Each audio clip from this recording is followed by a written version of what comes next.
안녕하세요. 오늘 강의를 맡은 슈퍼잼 대표 이동우라고 합니다.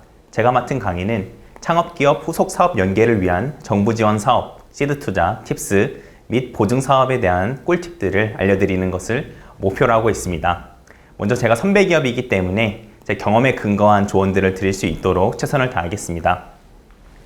콘텐츠의 개요는 다음과 같습니다. 먼저 기업 소개를 드리고 초기 창업 패키지와 시드 투자, 팁스, 스텝업 도전 기업, 보증에 대한 이야기, 마지막 제가 회사를 운영하면서 기타 중요하게 생각하는 것들에 대해서 조언을 드리도록 하겠습니다.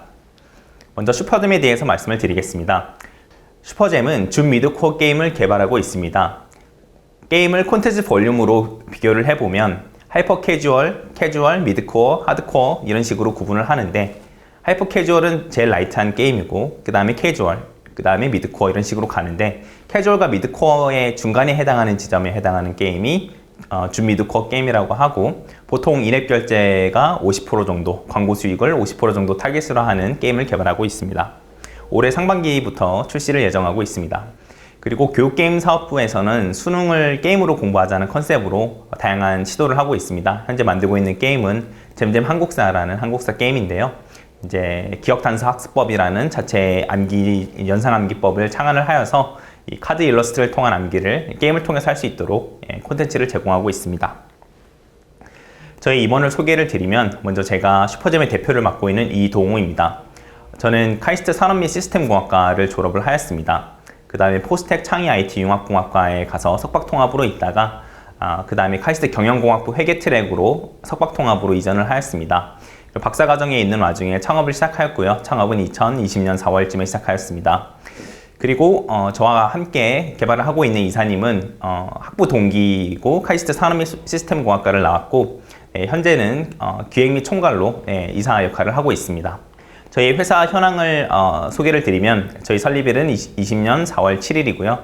처음 자본금은 1,000만 원으로 시작을 하였지만 중간에 투자를 받아서 현재는 1,154만 7,200원의 자본금을 가지고 있습니다. 저희의 본점은 충남 천안시 서북구 불당 14로 48, 그러니까 천안에 있고요.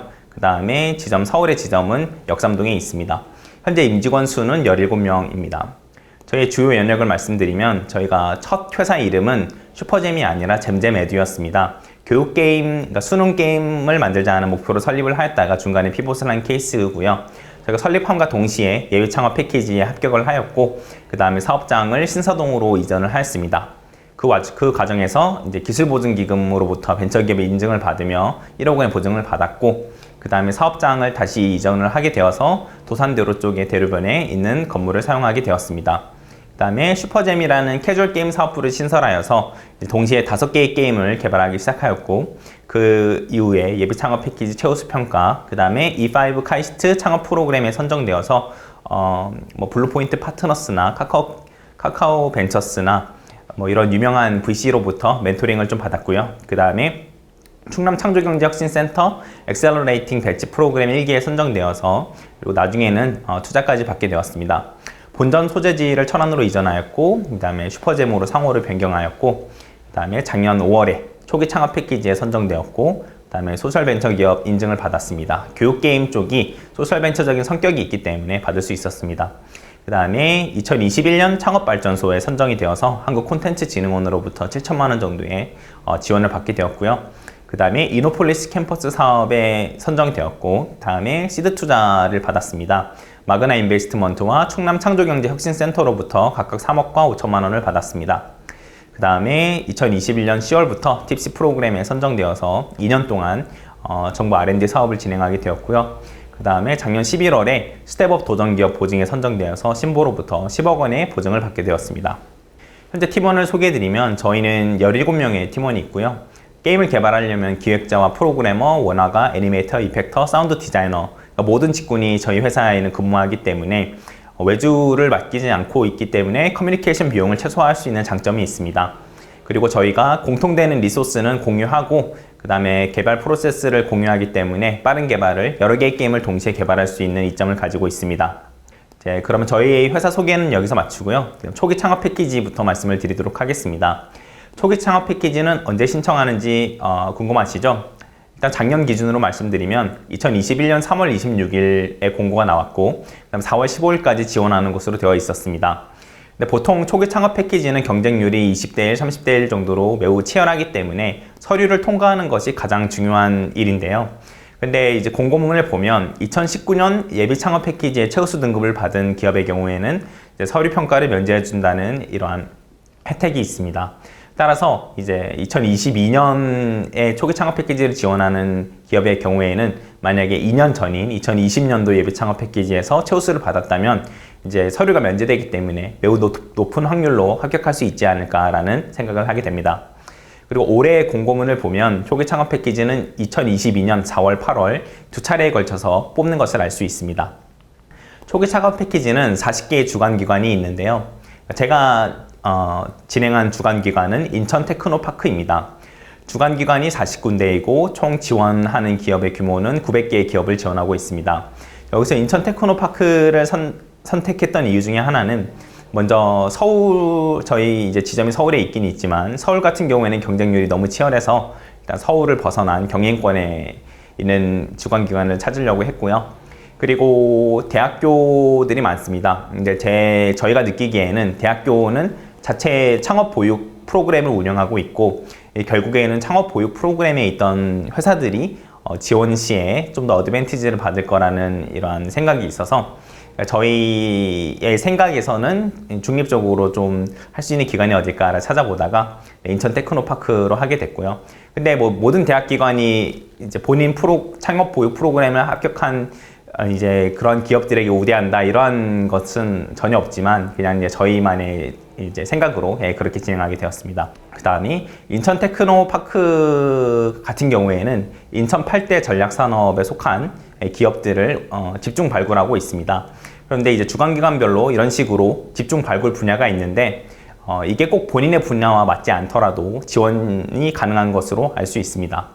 그 인천 테크노파크는 8대 전략산업이지만 저희 같은 경우는 ICT임에도 불구하고 합격을 하였고 저희 외에도 다른 합격한 기업들을 쭉 보면 이 전략산업에 속하지 않더라도 집중 발굴 분야에 속하지 않더라도 합격한 기업들이 있기 때문에 이러한 것에 너무 한정되어 가지고 본인은 ICT니까 ICT가 들어간 주관기관에만 지원하겠다. 이제 이런 식으로 판단하는 것은 좋지 않을 수도 있습니다. 그러니까 기회 가능성이 넓기 때문에 이제 집중 발굴 분야에 너무 한정하지 않고 개발하면 좋을 것 같습니다. 또한 한국수자원공사 같은 경우에는 이제 지원 분야가 전략 분야가 신재생 에너지인데 이 같은 경우에도 물론 이제 몇몇 기업들은 신재생 에너지로 뽑겠지만 그것이 아닌 기업들도 있습니다. 초기 창업 패키지의 선정 시에 중요하게 생각하는 것은 무엇이 있냐면 일단 초기 창업 패키지에서 최우수 성공 판정을 받으려면 무엇을 해야 되는가 이것을 먼저 보고 그 다음에 역순으로 생각하는 것이 좋습니다. 최우수를 받으려면 일단은 매출이 있거나 고용이 있거나 투자를 받거나 아니면 본인이 지원받은 금액 이상의 정부 지원 사업, R&D 사업을 수주하는 것을 최우수 평가의 항목으로 두고 있습니다. 따라서 초기 창업 패키지를 지원하는 시점에 본인의 회사가 이제 지원을 받는 기간 동안 매출을 충분히 낼 수 있고 고용을 충분히 창출할 수 있고 그리고 투자를 받을 수 있고 추가 지원 사업을 지원할 것이고 그리고 합격할 가능성이 높다. 이런 식으로 어필을 하면 합격할 가능성이 높을 것으로 생각합니다. 그리고 초기 창업 패키지에는 얼마를 지원을 받냐면 일단은 공고문에서는 1억 정도가 맥스로 되어 있습니다. 근데 저희의 경험을 토대로 봤을 때 초기 창업 패키지에서 최상위권으로 합격을 한다면 9천만 원 초반의 금액을 받을 것으로 생각하고요. 저희 같은 경우에도 평가를 좋게 받아서 9천만 원, 9,200만 원 정도를 지원받을 수 있었습니다. 아래는 예시인데요. 그런데 이제 가령 이제 1억 정도의 협약 사업을 하게 된다면 이 기업이 부담해야 되는 현금이 1,000만 원이 있습니다. 그리고 현물이 2천만 원이 있고 정부로부터는 7천만 원을 지원받게 됩니다. 그래서 7대 1대2로 이제 이런 식으로 비율이 되어 있는데 합격을 하는 시점에 그 사업체에서 충분한 현금을 확보하지 못하고 가령 정부 지원으로 7천만 원을 받게 되더라도 회사에서 1,000만 원을 내지 못하면 초기 창업 패키지를 진행할 수 없기 때문에 이 부분은 미리 고려를 하여서 현금을 충분히 확보할 것을 권고드립니다. 초기 창업 패키지는 주관기관별로 다양한 프로그램을 진행하게 됩니다. 저희 같은 경우에는 소비자 반응조사라는 이제 용역 용역을 진행할 수 있게 되었고요. 이 과정에서 저희의 아이템이 소비자로부터 어떠한 반응을 받는지 피드백을 확인할 수 있는 기회가 있었습니다. 또한 멘토링을 3회 정도 실시하여서 저희 게임 분야에서 경력이 높으신 분과 3회 정도 멘토링을 진행할 수 있어서 좋았고요. 그 다음에 토탈 마케팅 프로그램이라고 해서 마케팅비를 한 몇백만 원 정도 지원받을 수 있는 프로그램이 있었고요. 그 다음에 온라인 전시관 참여나 아니면 IR에 대한 멘토링이 있었고, 실제 IR을 인천 기업에 이제 대표하여서 IR을 진행하는 것도 있었고요. 그 다음에 워크샵을 인천 내 초기 창업 패키지를 진행하는 주관기관이 3군데 정도 있었는데, 연합 워크숍을 진행을 하여서 인천의 한 호텔에서 1박 2일 동안 진행한 기억이 있습니다. 여기는 2021년 인천연합 워크숍에서 받았던 자료인데요. 이제 내용을 이렇게 보시면 인천 테크노파크 같은 경우에도 인천 그 8대 전략 산업이 아니더라도 합격한 기업들이 있는 것을 알 수 있고, 마찬가지로 이제 다른 이제 인천대학교나 인하대학교 같은 경우에도 집중 발굴 분야가 아니더라도 뽑는 기업들이 있는 것을 알 수 있습니다. 초기 창업 패키지가 진행된 프로세스는 다음과 같습니다. 먼저 3월 26일에 공고가 있었고 4월 15일까지 서류가 마감되었습니다. 서류 결과는 4월 26일에 통보가 되었고요. 그 다음에 4월 30일에 발표 자료를 마감을 하였습니다. 발표 자료라 함은 이제 서류 평가가 아니라 발표 평가에 필요한 파워포인트 자료를 만드는 것이었습니다. 그리고 5월 6일에 발표 평가를 진행하였고요. 그 다음에 5월 10일에 발표 평가 결과가 통보되었습니다. 이때 합격을 하여도 그 5월 30일이 최종 협약 체결인데, 그때까지 그 합격한 기업들이 결격 사유가 없는지 확인하는 절차를 거치고, 이 과정을 거치고 나서도 문제가 없다 이러면 5월 30일에 합격하는 것으로, 최종 합격하는 것으로 되었습니다. 그 지원받는 기간은 5월 1일부터 2월 28일까지 총 10개월 동안 지원받는 것으로 되었습니다. 그 다음에 시드 투자에 대해서 이야기하도록 하겠습니다. 시드 투자를 받게 된 프로세스는 이제 모든 기업마다 다 다른 스토리가 있겠지만 저희의 스토리는 다음과 같습니다. 먼저 예비 창업 패키지를 진행하면서 A 멘토 분을 알게 되었는데, 그 A 멘토 분이 어떠한 VC의 현업 VC로 계신 분이었습니다.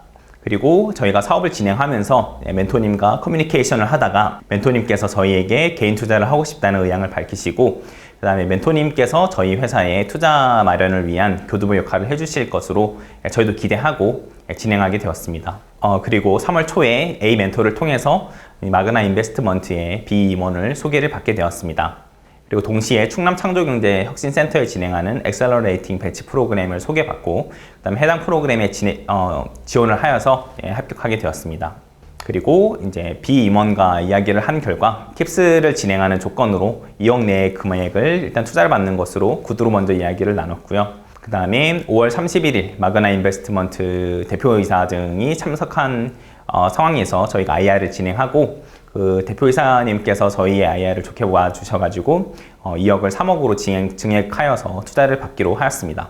그 다음에 동일한 조건으로 충남창조경제혁신센터로부터 5천만 원을 받게 되었습니다. 그리고 7월 말에 투자금이 납입되었습니다. 저희의 스토리를 통해서 보면 이제 특이한 점이 있는데요. 일단은 현업 VC 분이 개인 투자로 먼저 주주로 참여를 하여서 다른 기관으로부터 투자를 받을 때 상당한 이점이 있었다는 부분입니다. 먼저 이제 VC 분이 개인의 돈을 사용하여서 어떤 기업을 투자하면 대외적으로 상당한 신뢰감을 줄 수 있기 때문에 후속 투자를 하시는 분들이 이 기업은 그래도 신뢰가 된다, 이런 식으로 평가를 받을 수 있었습니다. 시드 투자를 받으면서 알게 된 것들을 이야기하도록 하겠습니다. 먼저 시드 투자를 받으려면 네트워크가 필요하다는 점입니다.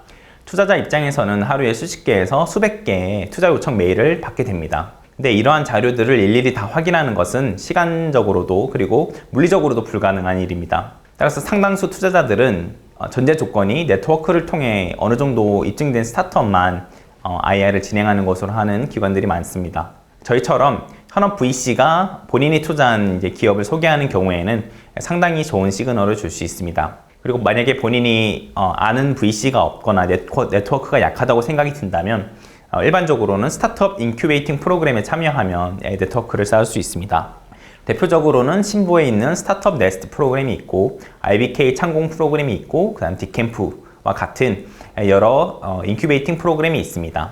혹은 본인의 대학에서 제공하는 창업 보육 프로그램을 활용하면 교수님이 알고 있는 네트워크를 활용할 수 있기 때문에 VC를 소개받고 그다음에 투자까지 이어지는 경우가 발생할 것으로 생각할 수 있습니다. 그다음에 심사역마다 파워가 다르다는 점을 알게 되었습니다. 보통 땡땡 인베스트먼트라고 불리는 벤처 캐피탈은 내부에 10명 정도의 심사역이 있습니다. 그런데 그 중에서 투표권이 있는 분은 소수에 국한됩니다. 회사마다 다르지만 임원 중에서도 상무나 부사장 이상부터 투표권이 있는 경우가 있습니다. 일반적인 심사역이라고 불리는 분들은 투표권이 없을 확률이 높으며 이사라고 분류된 분들도 많은 경우에 투표권이 없는 경우가 있습니다. 심사역은 본인이 발굴한 회사를 다양한 임원들이 참석한 자리에서 IR을 할 수 있도록 보조를 해주고요. 그 다음에 그 투표권이 있는 분들이 만장일치를 하면 보통 투자를 받을 수 있게 됩니다. 근데 추천한 심사역 자체가 파워가 있다면 IR 피칭 이후에 투자를 받을 확률이 높습니다. 왜냐면 우리나라의 특성상 추천을 한 그 분의 권위가 있는 자리이기 때문에 만약 그분의 급이 높다면 다른 분들이 공격을 할 만한 것도 최소한으로 할 수 있는 그러한 것이 있다고 봅니다. 그리고 심사를 하는 그 심사장의 분위기를 잡아가는 것이 중요하는데 이거는 기업만이 아니라 저희를 추천해준 그 심사역 분이 어떤 식으로 또 리드를 해주시는가에 따라서 분위기를 잡아갈 수 있다고 생각합니다. 세 번째로 중요한 점은 투자자는 후속 투자를 염두에 두고 시드 투자를 한다는 점입니다. 보통 시드 투자는 5천만 원에서 2억에서 3억까지 투자를 하는 것으로 알고 있습니다. 그리고 지분은 5%에서 10%를 요구하는 경우가 대부분입니다. 시드 투자자 입장에서는 본인이 투자한 기업이 시리즈 A를 받을 수 있는 기업인지가 매우 중요합니다. A부터는 기업 가치가 보통 최소 100억이고 그리고 P투자 기업 입장에서는 200억 정도로 받으려고 생각을 하게 됩니다. 따라서 시드 투자자가 1억을 투자를 하고 처음에 10% 정도를 획득했는데 1년 정도 후에 시리즈 A를 받게 되면 10억 밸류의 기업이 100억 밸류가 되는 것이기 때문에 최소 10배 이상의 수익률을 달성하게 됩니다. 물론 이거를 현금으로 회수하는 것은 그 이후의 문제이지만 그래도 시드 투자를 하는 입장에서는 시리즈 A는 최소 받아야 그 기업의 생존 가능성이 높아지기 때문에 이러한 부분을 가장 먼저 염두에 둡니다. 따라서 그 시드 투자 단계에서는 이 회사가 시리즈 A를 받을 수 있는가에 초점을 두고 투자를 하게 되고요. 그러면 시리즈 A를 받으려면 무엇이 중요한가를 따져봐야 됩니다. 근데 보통 VC들이 말하기에는 시리즈 A 단계까지는 숫자보다는 믿음의 영역이라고 합니다. 그 믿음의 영역이라는 것이 가령 팁스에 선정되었다거나 아니면 대표이사의 유관 경력이 뛰어나거나 팀원의 경력이 뛰어나면 이 팀은 믿을만하다 혹은 맨파워가 강하다 이런 식으로 해서 밸류를 산정하고 진행을 하게 됩니다. 그렇지 않다면 숫자적인 측면에서 어필을 해야 되고요. 숫자라는 거는 매출이 발생을 하거나 아니면 리텐션 지표가 높다거나 이런 식으로 객관적인 자료를 제시해야 되기 때문에 보통 시리즈 A 단계에서 데이터가 좋게 준비된 기업들은 많이 없습니다. 따라서 맨파워를 좀 더 보게 됩니다. 시드 투자를 하는 기업 입장에서는 VC 입장에서는 이 회사를 예쁘게 포장하여서 후속 투자를 받을 수 있도록 리드를 해줘야 되는데 그렇기 위해서는 그 기업 자체가 잘 포장될 수 있는 환경에 있는가를 따지고 그 다음에 시드 투자를 들어가게 됩니다. 네 번째로 중요하다고 생각하는 점은 유사 성공 사례가 필요하다는 점입니다. 아래 두 개의 장표는 저희가 IR 때 사용하였던 건데요. 저희는 유사 성공 사례와 유사 투자 사례를 제시하였습니다. 먼저 유사 성공 사례는 저희와 같은 컨셉으로 개발하는 다른 경쟁사가 현재 어떠한 퍼포먼스를 내고 있는지, 특히 그 매출적으로, 영업이익적으로 어떠한 퍼포먼스를 내고 있는지를 보여주면 투자자분들이 좋아합니다. 왜냐하면 저희의 미래의 모습이 이렇게 실질적으로 지금 단계에서도 볼 수 있는 것이 경쟁사의 퍼포먼스라고 생각하기 때문입니다. 저희 같은 경우에는 111%라는 회사가 2019년도까지는 100억대의 매출을 달성하다가 20년도에 1,500억 이상의 매출을 달성한 케이스가 있었습니다. 따라서 게임 콘텐츠의 특성을 잘 보여준 사례라 하여서 유사 성공 사례로 놓았는데요. 게임 콘텐츠 같은 경우에는 하나의 게임이 성공을 하면 그 하나 게임만으로도 1,000억, 2,000억 규모의 매출을 달성할 수 있기 때문에 이러한 것을 장표로 보여주었습니다. 또한 두 번째로 유사 투자 사례를 제시하였습니다. 저희 같은 경우에 또 알로하 팩토리라는 회사를 소개를 하였는데요. 알로하 팩토리도 일단 임원진 구성이 저희와 비슷하게 비슷한 상황이었고 팀원 자체도 비슷한 상황이었고 네, 그리고 그 회사 자체가 프리 A로 14억 정도를 투자받는 것을 알게 되어서 저희도 밸류를 산정하는 데 큰 도움이 되었습니다. 그리고 다섯 번째로 중요하게 생각하는 점은 투자계약서는 변호사의 검토를 받아야 된다는 점입니다. 투자계약서를 작성하는 것은 상호 간의 계약이기 때문에 서로 조율이 가능합니다. 가령 보통 대부분의 경우에는 힘의 균형이 투자자 쪽으로 쏠려 있지만 그래도 권위 있는 분의 말을 빌려서 요즘에는 어떠한 조항을 넣지 않는다고 하더라. 아니면 일반적으로 뭐뭐 조항은 후속 투자를 유치하는 데 불리하다고 한다. 네, 이런 식으로 데이터를 제시하면 투자자분들도 고민을 하고 그 다음에 서로 조율하는 과정을 거칠 수 있게 됩니다. 따라서 권위 있는 분의 이제 말을 빌려야 되기 때문에 변호사의 검토를 거치는 것이 매우 중요하고요. 저희 같은 경우에는 이제 로톡 플랫폼에서 이제 RCPS에 능한 변호사를 찾아가지고 네, 이제 그분의 1시간 동안 멘토링을 받고 그 다음 진행을 하였고요. 그 서류를 대필하거나 이런 식으로는 하지 않았기 때문에 33만 원 정도의 저렴한 금액으로 진행할 수 있게 되었습니다. 그리고 여섯 번째로 중요하게 생각하는 점은 첫 투자는 조금 손해를 볼 각오가 필요하다는 점입니다. 첫 투자부터 어떠한 회사가 너무 이제 밸류 산정에 있어서 욕심을 부리거나 아니면 이 진행이 프로세스가 원활하지 않거나 이렇게 된다면 결국에는 이 업계가 좁기 때문에 소문이 좋지 않게 날 수가 있습니다. 따라서 처음에는 살짝 손해보는 마인드를 가지고 이제 그것보다 중요한 것은 빠르게 투자를 받고 그 다음에 물론 이제 좋은 기업한테 투자를 받아야 되겠지만 이제 빠르게 투자를 받고 그 다음 단계를 진행하는 것입니다. 정부 지원에 해당하는 예비 창업 패키지, 초기 창업 패키지 네, 이 정도만으로는 회사가 성장하는 데 충분한 자금을 확보할 수 없습니다. 그 다음 시드 투자를 받고 팁스에 지원하고 시리즈 A, B로 받아야 더 많은 사람들을 뽑을 수 있게 되고 한정된 시간 내에 더 좋은 퍼포먼스를 달성할 수 있습니다. 아래의 표를 보면 그 우리나라 기업의 생존율에 대한 이야기가 있습니다. 1년 차에는 63.7%의 기업이 생존하고요. 그 다음에 5년 차에는 31.2%만이 생존하는 것을 알 수 있습니다. 근데 팁스 기업의 경우에는 제가 유튜브에서 본 자료인데 이제 2019년도 기준으로 828개의 팁스 기업이 있고 그 중에서 오직 8개의 기업만이 파산을 한 것으로 되어 있습니다. 결국 99%의 생존이 할 수 있는 거죠. 그래서 초기 기업들은 생존 자체가 중요한 이슈이기 때문에 결국에는 팁스까지는 받아야 생존이 어느 정도 보장이 되는 것이고 따라서 시드 투자를 빠르게 받는 것이 좋다고 생각합니다. 마지막으로 중요하게 생각하는 것은 투자 기관보다 펀드가 중요한 상황들이 생긴다는 점입니다. 가령 어떠한 VC로부터 투자를 받기로 이야기가 되더라도 결국에는 그 VC가 현재 가지고 있는 펀드가 없다면 진행이 딜레이 되거나 아니면 진행을 할 수 없는 경우가 있습니다. 그리고 펀드별로도 경쟁률이 다릅니다. 가령 여성 펀드, 소셜 벤처 펀드, 청년 펀드 뭐 이렇게 다양한 펀드가 있는데요. 네, 청년 펀드 같은 경우에는 그 펀드에 속할 수 있는 그룹의 모집합이 엄청나게 크기 때문에 청년 펀드는 경쟁이 치열합니다. 그러나 이제 여성 펀드나 소셜 벤처 펀드 같은 경우에는 일단은 여성 대표자가 있는 기업이 많이 없고 소셜 벤처를 받은 기업이 많이 없기 때문에 이런 경우에는 경쟁률이 낮고 투자를 받을 수 있는 가능성이 높게 됩니다. 다음에 팁스 프로그램에 대해서 이야기하도록 하겠습니다. 팁스는 한국의 실수라고 불리는 유명한 프로그램입니다. 보통 뭐뭐의 실수라고 하면 이 프로그램이 평소에는 달성하지 못하는 퍼포먼스를 낸다 이런 경우에 보통 샤오미를 대륙의 실수라고 하는 식으로 이야기를 하는데 팁스는 우리나라 정부 지원 사업 중에서 괄목할 만한 성과를 냈기 때문에 한국의 실수라고 불리고 있습니다. 팁스 공고는 보통 연초에 시작이 되게 됩니다. 그리고 1년에도 한 4차례 정도 팁스를 뽑게 되는데 보통 3월 팁스, 6월 팁스, 9월 팁스, 12월 팁스라고 해서 이제 VC분이 가령 뭐 7월 달에 투자를 했다 이러면 9월 팁스에 어플라이 하기 위해 기업을 추천하게 됩니다. 이 팁스의 공고를 보면 그 사업 계획 쪽에서 읽어보면 팁스 운영사가 창업 기업을 선발하여서 1, 2억 원의 투자 후에 추천을 해야 된다라는 언급이 있는데 결국에는 팁스 운영사가 추천을 해야 팁스를 지원할 수 있게 됩니다. 팁스 운영사가 VC라고 하면 VC가 1년에 투자하는 기업들이 뭐 20개가 될 수도 있고 30기업이 될 수가 있습니다. 그런데 보통 VC마다 5개에서 10개 정도의 추천권을 가지고 있기 때문에 결국에는 팁스를 태울 수 있는 기업과 그렇지 않은 기업들이 나뉘게 됩니다.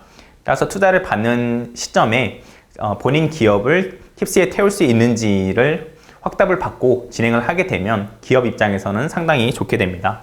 그리고 팁스를 받게 되면 5억에서 추가 연계로 2억 정도의 추가 자금을 지원받을 수 있게 됩니다. 팁스는 언제 지원하나요? 라고 물어보시면 먼저 6월 팁스 같은 경우에는 7월 1일부터 그 2년 동안 그 23년 6월 30일까지 지원을 받게 되고 그 다음에 9월 팁스에 어플라이를 해서 합격을 하게 되면 그 다음 달인 10월 1일부터 23년 9월 30일까지 2년 동안 지원을 받게 됩니다. 그리고 팁스는 창업 성장 기술 개발 사업에 속하기 때문에 디딤돌 창업과제라고 해서 보통 예비 창업 패키지나 초기 창업 패키지를 하고 디딤돌을 많이 지원을 하게 되는데 근데 팁스는 창업 성장 기술 개발 사업이기 때문에 디딤돌과 병행하여서 진행할 수 없게 됩니다. 따라서 올해에 본 회사가 디딤돌도 지원할 수 있고 팁스도 할 수 있다 이렇게 된다면 가급적이면 팁스를 지원하는 것이 좋습니다. 결국 중요한 것은 시간이기 때문에 디딤돌을 1년 동안 진행하게 되면 1년 후에 사업이 어떻게 바뀔지도 모르는 거고 그리고 팁스 기회가 항상 있는 것이 아니기 때문에 본인이 올해 팁스를 받을 수 있는 기회가 있다면 디딤돌을 받지 않은 상태라 하더라도 팁스를 지원하고 그 다음에는 그 팁스 다음 단계에 해당하는 R&D 사업을 지원받는 것이 더 유리한 전략이라고 생각합니다. 그리고 팁스는 기본적으로는 5억을 지원을 받게 되지만 1억과 1억 해서 2억의 추가 연계 사업이 있는데요. 하나는 창업 사업화 자금이라고 해서 보통 예창패나 초창패처럼 사업화 지원 자금을 1억 정도를 추가적으로 지원받을 수 있게 되고 그 다음에 해외 마케팅 사업이라고 해서 해외 지점이 있거나 아니면 해외 글로벌 매출이 있는 회사들의 경우에는 어떤 조건을 충족 시에 지원을 하여서 1억 정도의 마케팅 자금을 지원받을 수 있게 됩니다. 팁스 같은 경우에는 2년 동안 3억 원, 2억 원을 지원을 받을 수 있게 되고요. 근데 그 돈이 들어오는 시점이 4차례에 걸쳐서 나뉘게 됩니다. 이제 아래 장표를 보시면 먼저 이제 9월 팁스 같은 경우에는 10월부터 지원을 받게 되는데 10월부터 그 해 말월까지 1억 2,500만 원을 이제 지원을 받게 되고 그 다음에 또 이제 9개월 동안 1억 7,500만 원 이런 식으로 지원을 받게 되기 때문에 근데 이제 걱정하시는 부분이 본인이 이제 첫 해 같은 경우에는 9월 팁스 같은 경우에는 3개월 만에 1억 2,500만 원을 써야 되는데 대부분의 기업은 장비를 구입하지 않는 이상은 그 금액을 소유하지 못하게 됩니다. 근데 이제 그 금액 같은 경우에 사용하지 않은 금액 같은 경우에는 다음 해로 이월되기 때문에 이 부분은 크게 걱정하지 않으셔도 될 것 같습니다. 그리고 팁스에는 민간 부담금이 있는데요. 최소 5억 원을 지원받을 시에 최소 555만 7천 원 정도를 계산할 필요가 있습니다. 초기 창업 패키지의 경우에는 7천만 원을 지원받을 시에 1천만 원의 현금을 부담해야 되는데 팁스는 5억 원의 이제 지원을 받게 되더라도 이제 현금 부담금이 더 낮기 때문에 이 부분은 기업 입장에서는 상당히 유리한 것이라고 생각합니다. 그리고 현물로 5천만 원을 계산을 해야 되는데요. 이제 보통은 대표이사 인건비가 2년 동안 5천만 원이 이상이 되기 때문에 대표이사 인건비를 현물로 처리하는 경우가 많습니다. 그리고 그 팁스 지원받은 5억 원의 전체 금액을 인건비로 100% 집행이 가능한 케이스고요. 그 다음에 팁스 같은 경우에는 4대 보험 회사 부담분 뿐만 아니라 퇴직급여 충당금까지 계산이 가능한 장점이 있습니다. 그리고 팁스의 좋은 점 중에 하나는 팁스는 스타트업의 훈장으로 생각을 하기 때문에 팁스를 받은 기업 같은 경우에 높은 확률로 후속 투자를 받을 수 있다는 점입니다. 아래 한국 창업 생태계 변화 분석이라는 보고서를 통해 보면 2021년 3월 기준으로 총 1234개의 팁스를 받은 기업이 있었고 그 기업 중에서 632곳의 기업이 3조 9천억 규모의 투자금을 유치한 것을 알 수 있습니다. 기업당 투자 유치 금액은 61.9억 정도 되기 때문에 62억 정도가 되기 때문에 상당히 많은 금액을 투자받을 수 있는 것으로 알 수 있습니다. 근데 요즘 같은 경우에는 투자 활성화 정책이 있기 때문에 실제 체감하는 바로는 팁스를 받으면 한 70% 정도의 확률로 후속 투자를 유치할 수 있다고 하고요.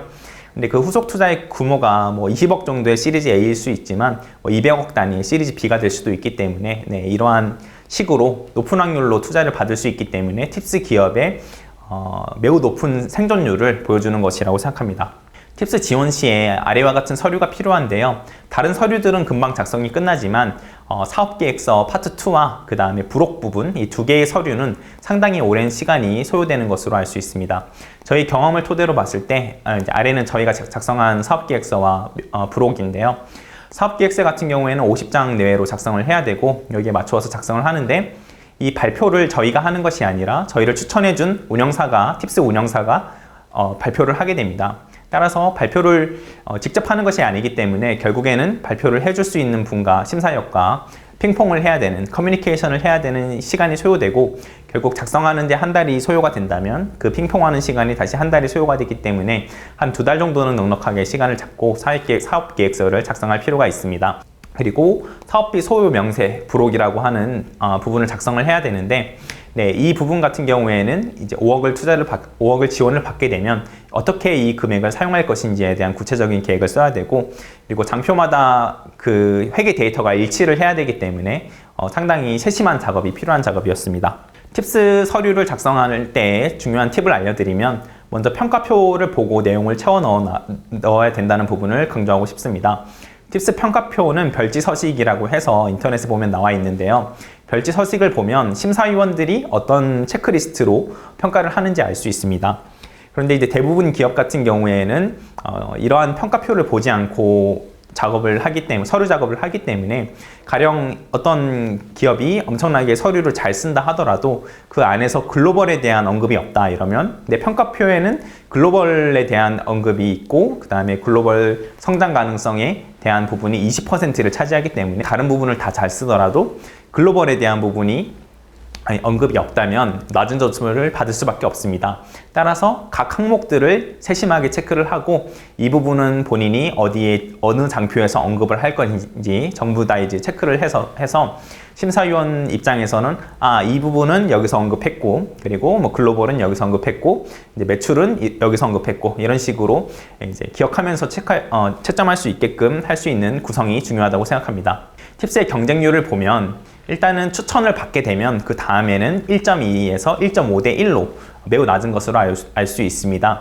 그런데 팁스 경쟁률이 1.2나 1.5대 1이라고 해서 팁스 자체가 쉬운 것은 아니고요.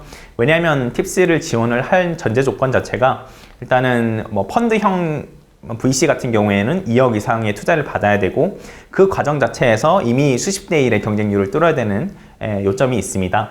그 다음에 추천을 받게 되면 대부분 그 추천을 받은 기업 자체가 상당히 경쟁력 있는 기업들이 있고, 결국에는 그 기업들 사이에서 떨어지는 기업이 있기 때문에 준비가 까다로운 것으로 알 수 있습니다.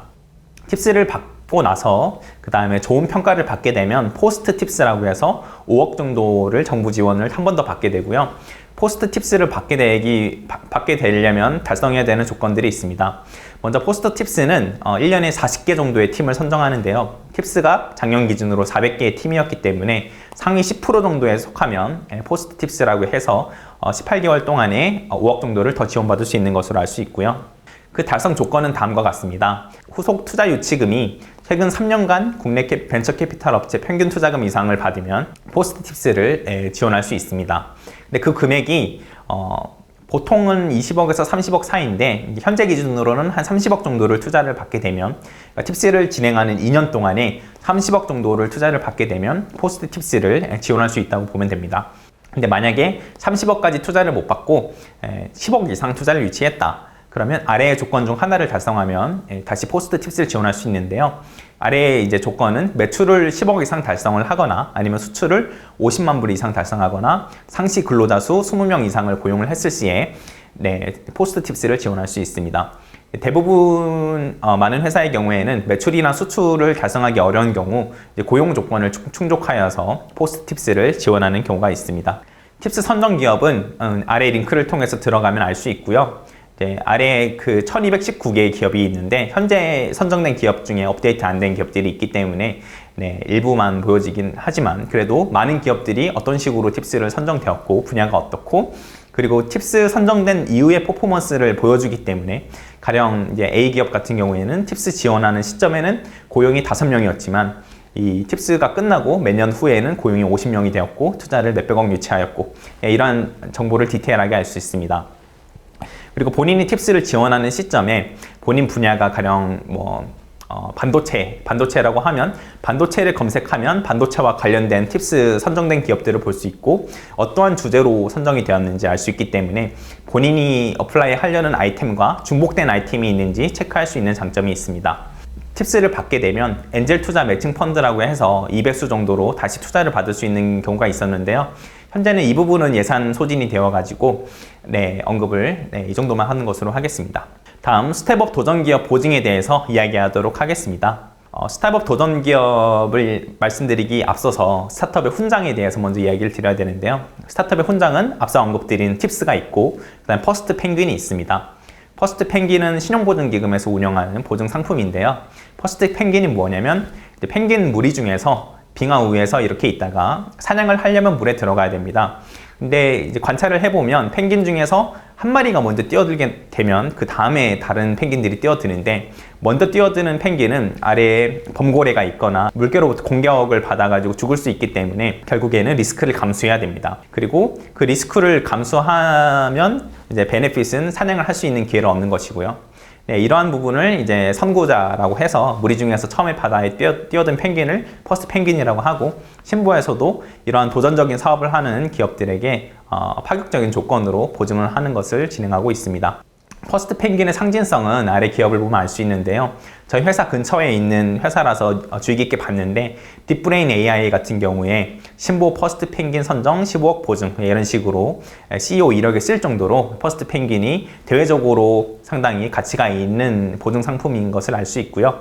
그리고 딥브레인 AI 같은 경우에는 최근에 이제 500억 투자를 추가적으로 유치하여서 600억 정도의 누적 투자를 받은 기업입니다. 근데 이런 기업조차도 퍼스트 펭귄을 이렇게 홍보할 정도로 퍼스트 펭귄은 상징성이 높은 상품이라고 볼 수 있습니다. 그런데 본 회사가 퍼스트 펭귄까지 받을 준비가 되지 않았다면 그 전 단계가 스텝업 준비 기업과 스텝업 도전 기업이 있습니다. 저희 같은 경우에는 이제 퍼스트 펭귄 바로 전 단계인 스텝업 도전 기업을 받았고요. 보통 매출이 없는 단계에서 받을 수 있는 최대치가 스텝업 도전 기업이라고 보게 되고 매출이나 지표가 어느 정도 마련이 되면 이제 퍼스트 펭귄을 가입을 하면 됩니다. 스텝업 도전 기업 보증 같은 경우에 실무상으로는 최대 이제 10억까지 보증을 받게 되고 저희 같은 경우에도 실무상 최대치인 10억을 받게 되었습니다. 그리고 3년에 걸쳐서 지원을 받게 되는데요. 먼저 처음에 1년 차에서는 5억을 매출 없이 조건 없이 그냥 보증을 받고 그 다음에 1년이 지나고 나서 그 1년간에 그 회사가 저희 같은 경우는 매출 6억이라고 설정을 했는데 기업마다 다릅니다. 근데 매출을 6억을 달성하면 2년 차에 다시 3억을 보증을 해주고 그 다음 해에 또 매출 10억을 달성하면 2억을 보증해주는 식으로 해서 총 10억 정도의 보증을 받을 수 있게 됩니다. 신용보증기금 스타트업 지점에서만 해당 상품을 다루고 있고요. 이제 저희 같은 경우는 어떻게 받게 됐냐면 먼저 찾아간 것은 아니고 먼저 전화를 받았습니다. 8월 31일에 신보 어느 스타트업 지점에서 유망한 스타트업을 이렇게 선별을 하다가 저희한테 연락을 하게 되었고 저희는 당시에는 투자를 받은 지 얼마 되지 않은 시점이어가지고 이거를 진행할지 말지 상당히 고민을 하였습니다. 근데 주위의 멘토분들과 이야기를 해본 결과 돈은 본인이 이제 필요할 때는 받을 수 없고 그리고 받기 어려운 상황이 되기 때문에 기회가 있을 때 최대한 받으라는 이야기를 듣게 되어서 저희도 이제 진행을 하게 되었고 서류 작업을 하고 그 다음에 이제 신보에서 저희의 실사 방문도 하고 저희도 그쪽으로 가고요. 결국에 이제 한 이자율 2% 규모로 해서 진행을 하게 되었고 총 소요 기간은 5주 정도가 소요된 것으로 기억합니다. 마지막으로 제가 생각하는 중요한 사항에 대해서 이야기하도록 하겠습니다. 먼저 회사에는 체계가 있어야 된다고 생각합니다. 그 중에 하나가 출퇴근과 이제 연차나 이런 부분들을 관리를 제대로 해줘야 되는데 저희도 출석 체크 프로그램 CFT를 도입하기 전에는 각자가 지각을 하게 되면 카카오톡으로 대표님 오늘은 어떤 이슈가 있어가지고 늦을 것 같습니다. 이런 식으로 했고 저도 따로 체크를 이 사람이 오늘 몇 분 늦었고 이렇게 체크를 하진 않았거든요. 근데 결국 이런 식으로 주먹구구식으로 진행을 하게 되면 지각을 반복하는 사람도 본인이 얼마나 지각했는지 알 수가 없고 혹은 심지어 결석을 하더라도 그 결석 기록이 누락이 되어가지고 전체 이제 결석을 얼마나 했는지를 관리하기도 매우 어려운 상황이었는데 저희가 CFT를 도입하고 나서는 상당히 이 부분에 대해서 왜냐면 모바일로 회사도 볼 수 있고 이제 직원분들도 본인이 얼마나 지각을 했는지 연차가 얼마나 남았는지 다 알 수 있기 때문에 체계적으로 관리할 수 있는 여건이 마련되었습니다.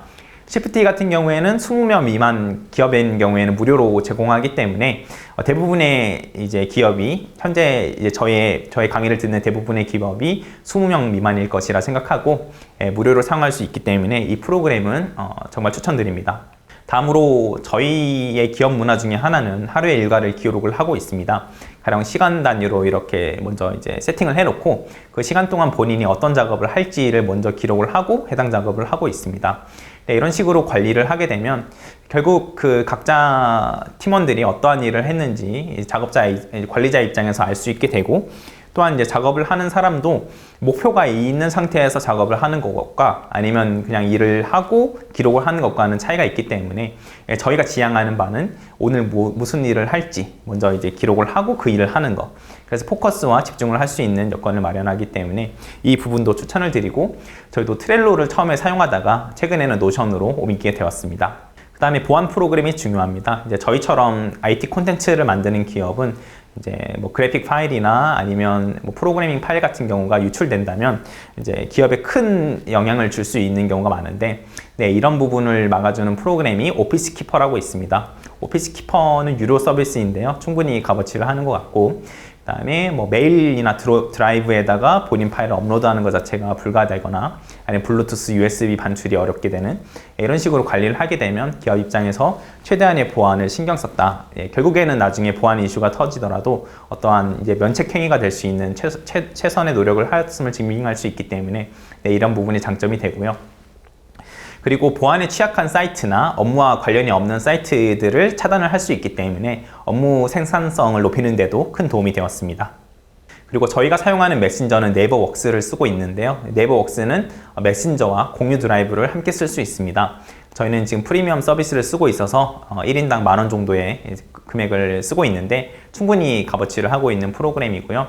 이제 회사에서 카카오톡을 쓰게 되면 이 자체가 보안 이슈가 있을 수 있고, 그리고 카카오톡이 업무와 상관없는 이제 대화가 많이 오고 가기 때문에 업무 생산성에서도 좋지 않습니다.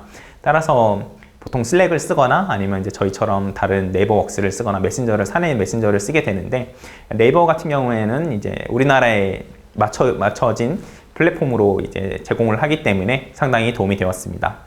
그리고 공유 드라이브가 있어가지고 파일을 단순히 어떤 공유 폴더에 넣기만 하면 다른 분이 그 폴더에 접근하여서 파일을 공유할 수 있기 때문에 이 부분도 큰 장점입니다.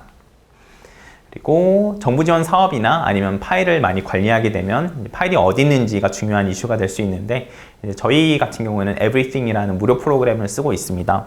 윈도우 검색 기능만으로는 상당히 한계가 있습니다. 가령 뭐 몇 년 전에 있는 파일을 찾으려고 해도 이게 다 뜨지 않는 한계가 있는데, Everything을 쓰게 되면 현재 컴퓨터에 있는 모든 파일을 다 보여주고요. 가령 PDF 양식의 뭐 예비 창업 패키지 파일을 보고 싶다 이러면 PDF 띄고 예비라고 치면 지금 가지고 있는 모든 PDF의 예비 창업 패키지 예비라는 파일명을 가지고 있는 파일을 다 보여주기 때문에 파일을 빠르게 접근할 수 있는 장점이 있습니다. 그리고 스타트업이 직원을 채용하는 데 많은 이슈가 있을 거라고 생각하는데요. 저희 같은 경우는 청년 내일 채용 공제를 적극적으로 활용하고 있습니다. 청년 내일 채용 공제를 쓰게 되면 이제 근로자 입장에서는 2년간 나라에서 추가적으로 한 900만 원 정도를 더 지원받게 되고, 이게 1년 단위로는 450만 원씩 연봉이 높아지는 효과가 있기 때문에 장기 근속을 할 수 있는 동기부여가 되고요. 그리고 2년 동안이라는 기간 한정으로 결국에는 이제 기업이 자리 잡으려면 최소 2년은 직원분이 나가면 안 되는데, 이런 부분에서도 청내공이 상당히 큰 역할을 하고 있다고 생각하고, 그리고 청내공을 하게 되면 팁스와 같은 정부 지원 사업에서 가산점을 주기 때문에 이 부분에도 장점이 있습니다. 그리고 저희가 생각하는 가성비를 따졌을 때 가장 좋은 복지는 간식과 커피라고 생각을 하고요. 저희도 17명 정도의 인원이 간식 비용이 어느 정도 소요되냐면 한 달에 한 15만 원 정도가 소요되고, 커피도 마찬가지로 뭐 포켓 커피가 있을 수 있고 포션 커피가 있을 수 있고 캡슐 커피가 있어요. 뭐 여러 가지 액상형 커피가 있어요. 다양한 커피를 다 구비하였는데, 이렇게 하더라도 커피도 한 15만 원 정도, 그러니까 총 한 30만 원 정도만 있으면 이 17명 정도의 팀원분들이 모두 만족할 수 있는 복지 서비스를 제공할 수 있습니다. 따라서 뭐 다른 복지, 뭐 가령 하루를 쉰다, 한 달에 마지막 주 금요일을 쉰다, 이런 식의 경우에는 그 쉬는 행위만으로도 회사에서의 비용적인 부담이 한 200~300만 원 정도의 부담을 해야 되는데, 근데 이제 이런 복지 서비스 같은 경우에는 1년 365일 모두가 이제 혜택을 보면서도 금액 소요가 크지 않기 때문에 상당히 좋은 복지라고 생각합니다. 네, 여기까지가 이제 제가 준비한 정부 지원 사업과 그 다음에 시드 투자, 그다음 팁스, 보증 사업에 대한 이야기였습니다. 네, 지금까지 저희 강의를 들어주셔서 감사합니다. 슈퍼잼 대표 이동우였습니다.